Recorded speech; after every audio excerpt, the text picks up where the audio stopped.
ಇವತ್ತಿನ ನನ್ನ morning start ಆಗಿದ್ದು 1 ಲೋಟ ಸಕ್ಕರೆ ಬಿಸಿನೀರಿಂದ. ಪ್ರತಿದಿನ ಬಿಸಿ ನೀರು ಕುಡಿಯೋದು ನನಗೆ ಈ ಪ್ರೆಗ್ನೆನ್ಸಿಲಿ ಥ್ರೋ ಔಟ್ ಒಳ್ಳೆ ಅಭ್ಯಾಸ. ಸೊ ಒಳ್ಳೆ ಅಭ್ಯಾಸ ಬೆಳೆಸ್ಕೊಳ್ಳೋದ್ರಲ್ಲಿ ತಪ್ಪಿಲ್ಲ ಅಲ್ವಾ. ಅದಾಗಿದ್ದ ತಕ್ಷಣ ಅಮ್ಮ ತುಂಬ ಬಿಸಿ ಇರೋ ನೀರನ್ನ ನನಗೆ ಈ ಥರ ಡೆಲಿವರಿ ಟೈಮ್ಸ್ ಬರ್ತಾ ಇದೆ ಅಂತೇಳಿ ಪ್ರತಿದಿನ ಬೆಳಗ್ಗೆ ಇಟ್ಕೊಟ್ಬಿಡ್ತಾರೆ.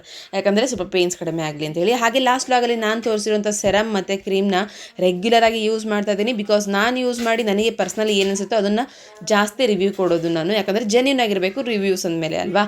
ಸೊ ಪರ್ಸ್ನಲಿ ಹೇಳಬೇಕಂದ್ರೆ ಇದೆರಡರ ಬಗ್ಗೆ ನನಗೆ ಒಳ್ಳೆ ಸ್ಯಾಟಿಸ್ಫ್ಯಾಕ್ಷನ್ ಇದೆ. ಅದನ್ನು ನೆಕ್ಸ್ಟ್ ಶೇರ್ ಮಾಡ್ತೀನಿ. ಹಾಗೆ ಅದಾಗಿದ್ದ ತಕ್ಷಣ ದೇವಸ್ಥಾನಕ್ಕೆ ಹೋಗಬೇಕು ಅಂತೇಳಿ ಮಕ್ಕಳನ್ನ ರೆಡಿ ಮಾಡೋಕ್ಕೆ ಹೇಳಿದ್ದೆ. ಅಮ್ಮ ಟೀ ಕೊಟ್ಟರು, ನಾನು ಟೀ ಕುಡಿತಾ ಇದ್ದೀನಿ. ಆ್ಯಂಡ್ ತುಂಬ ಜನ ಕಮೆಂಟ್ ಮಾಡ್ತಾ ಇದ್ದೀರಿ, ಇದು ಮೂರನೇ ಮಗುನ.